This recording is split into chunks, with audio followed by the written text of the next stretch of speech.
Hello. Hi. Just wondering Come if on you. in. Hey, yo. Thank you. Thank you. Checking your phone as usual.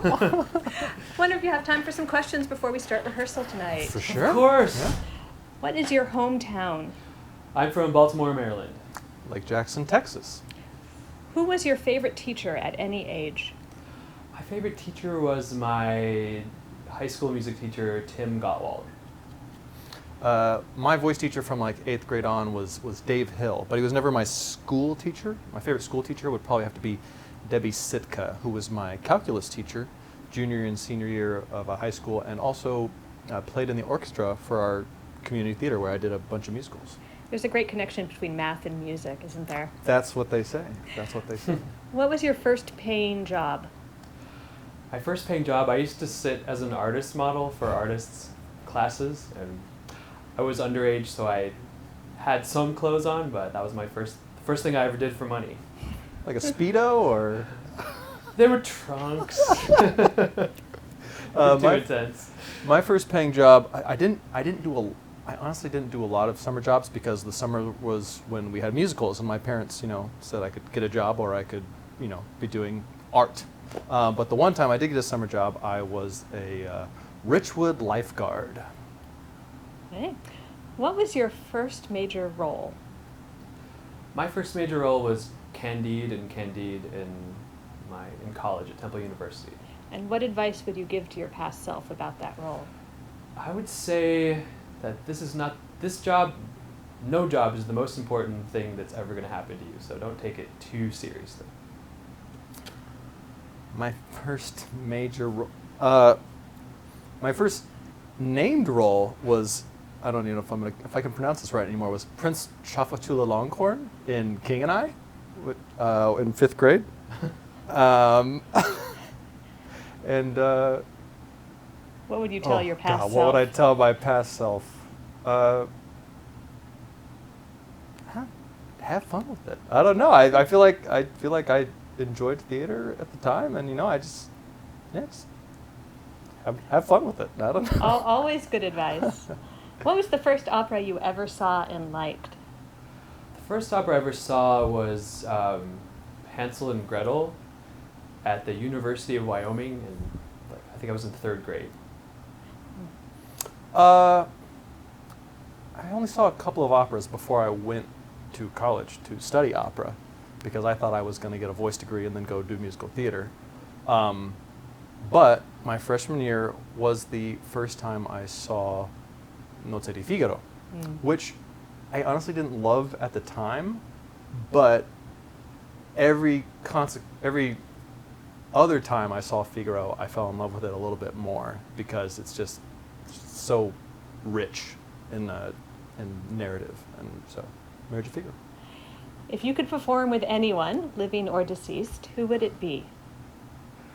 So I recently was listening to Dave Grohl give a bunch of interviews on NPR, and he was talking about performing with his daughter. They played Blackbird, I think, at her high school.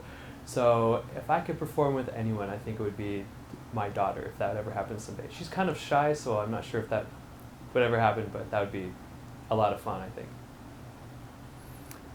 My first instinct was to just say Frank Sinatra, but it's I don't know if we'd vibe like artistically. I vibe like, I don't know. I would probably say Leslie Odom Jr. because he's amazing, he's living, and if I by some miracle, make it onto that track, it could actually happen. By some That's so miracle. funny. I was just thinking about him today. I was thinking So good. Hamilton, yeah, so good. What's the best thing about being a performer? I think the thing I like the most is the opportunity to travel and live in all these new places and meet people, meet new friends, and have connections all over the world. It's a very social life, and that's something I really enjoy. I am not a very social person.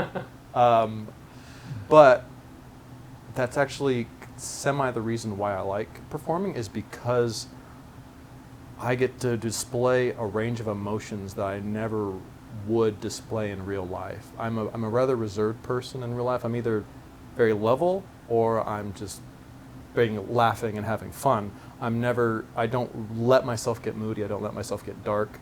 I don't ever let myself get irate, but those are all things that I get to perform on stage. What's the most challenging thing about being a performer? I think the most challenging thing is, well, lately it's been trying to fill your calendar, frankly. That's been challenging.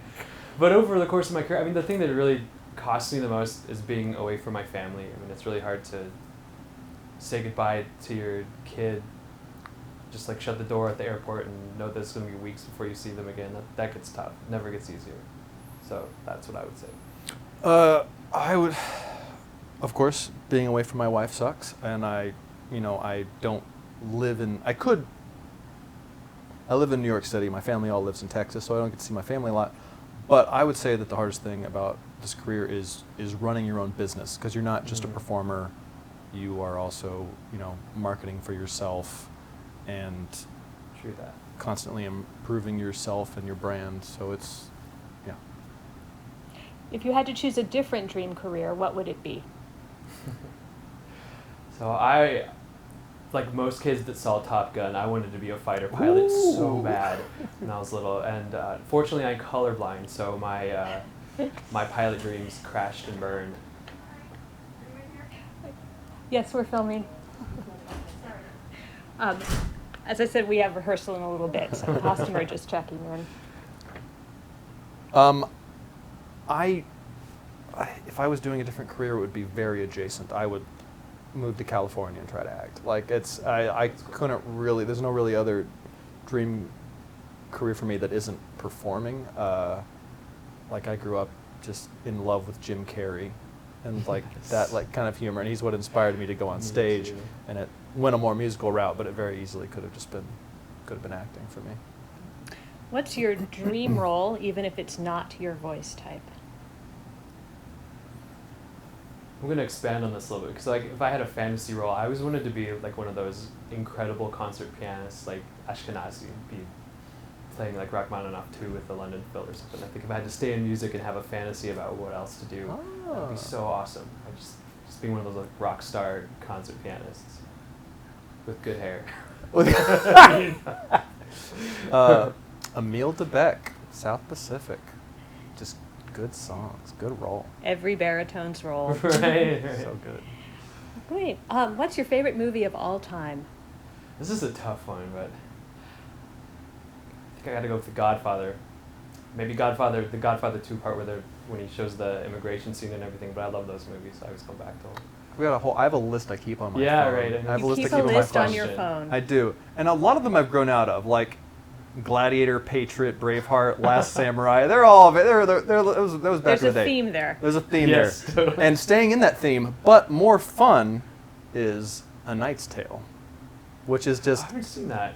You haven't seen I haven't Heath seen it. Ledger I in know, A Knight's I know, Tale? I know, Oh, it's it's terrible. so good. Right. Oh, but it's because it's like once again, one man overcoming ridiculous adversity, but with like 1980s rock music thrown in. Like the score is like That's the right. soundtrack That's is right, super yeah. fun, and yeah. What are you reading right now?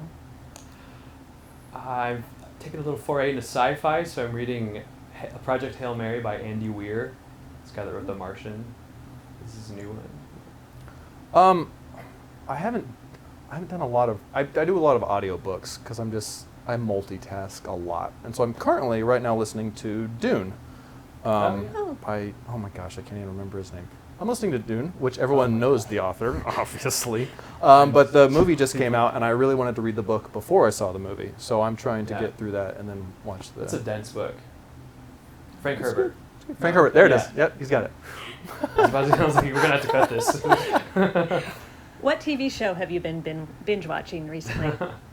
I've been totally binge watching Gomorra, which is this Italian show about the Neapolitan mafia. It's very good. Ooh. On HBO Max. Currently, I just finished season 2 of Ozark. I'm catching up on that.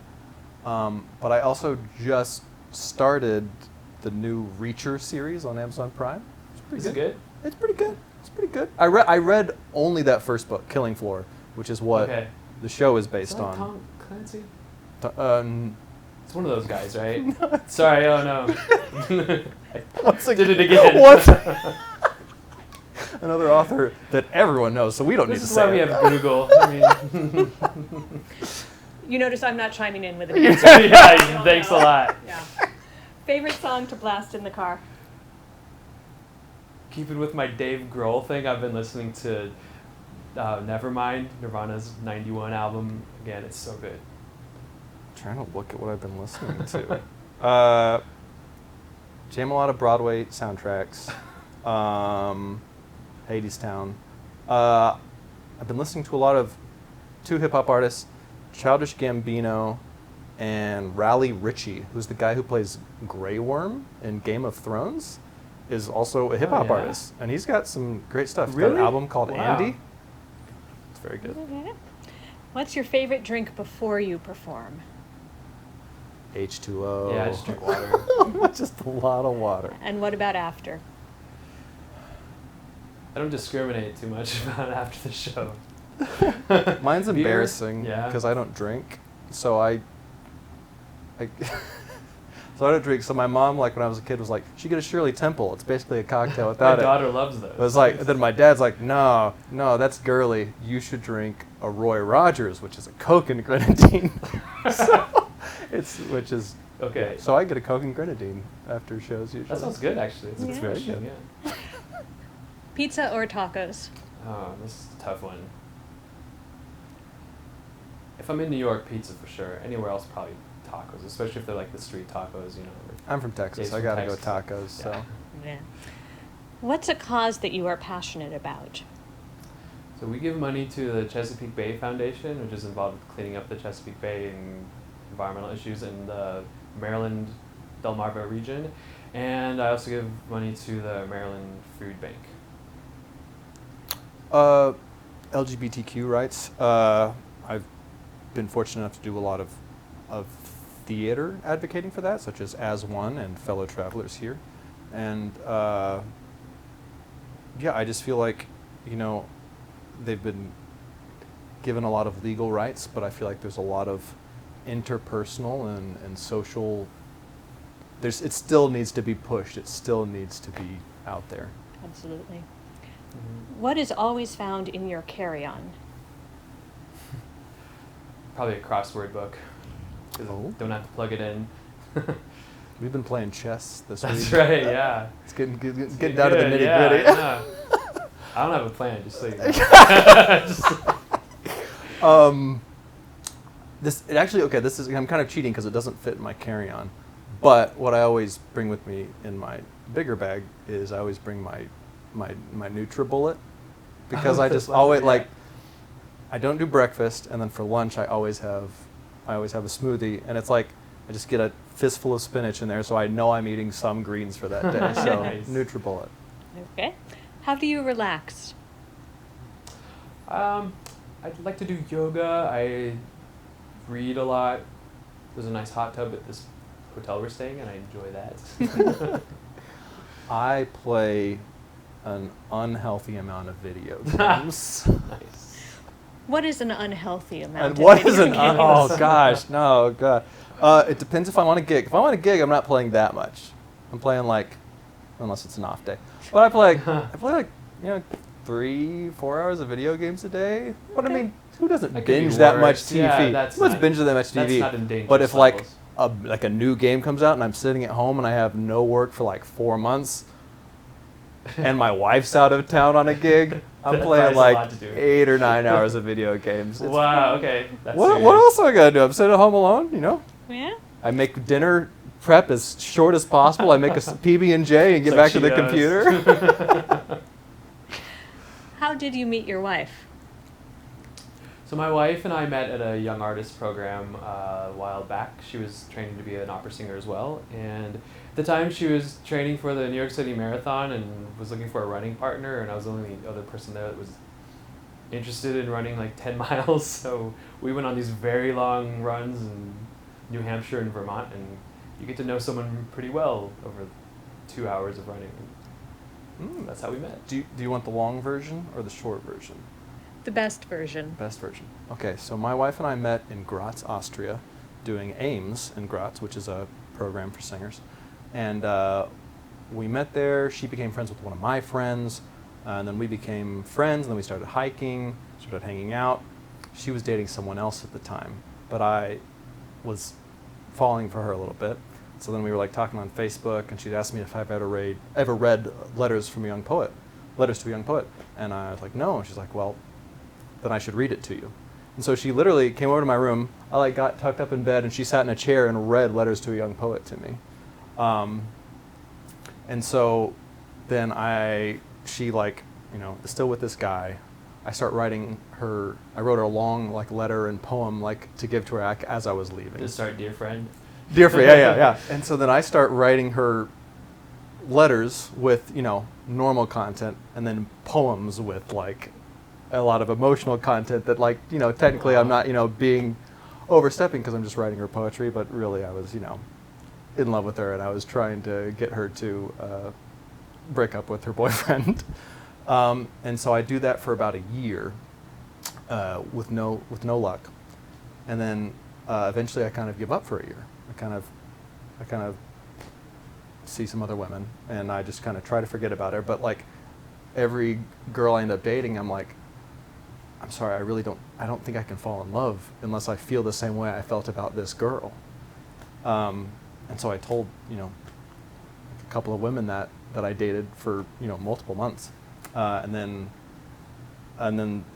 another year passes, and she's like, hey, just so you know, I broke up with that guy. And so I had just won the Lottie Lindy competition, and so I, like, you know, was a stupid college kid with a bunch of money, and I was like, you should come to Glimmerglass. I'll fly you out to Glimmerglass, and you should come hang out. And I flew her out, and we started dating, and we've been together ever since. We're long distance for a year, and then she moved to Houston, and yeah, so letters and poetry. The theme of the show, too. Yeah. Letters. Always letters. So final question, because I know you have rehearsal pretty soon, but what is the best advice you have ever received? This is a tough one. I would say to control what you can control and focus on that, and not focus on everything that's outside of that small window, really. My dad instilled that in me. Yeah, that's yeah. I'm like, well, I need to be I can't do reminded anything of about that. quite a lot, though. Yeah. Professionally, the best advice I ever received was by a theater performer named David Gashin, who came and did a concert in my hometown, and we did Lily's Eyes together. They like let me go up on stage and sing with them, and he said the most important thing about this career is not getting hired; it's getting rehired. So people have to like working with you, so that you can get asked back, because it's more important to return to companies, you know, every other year than it is to try and get that one gig at some, you know, new company. Good advice. Well, thank you both very much for taking the time. Yeah, thanks for coming in. Go have a wonderful rehearsal. Thank you. See you out And there. I'll see you out there.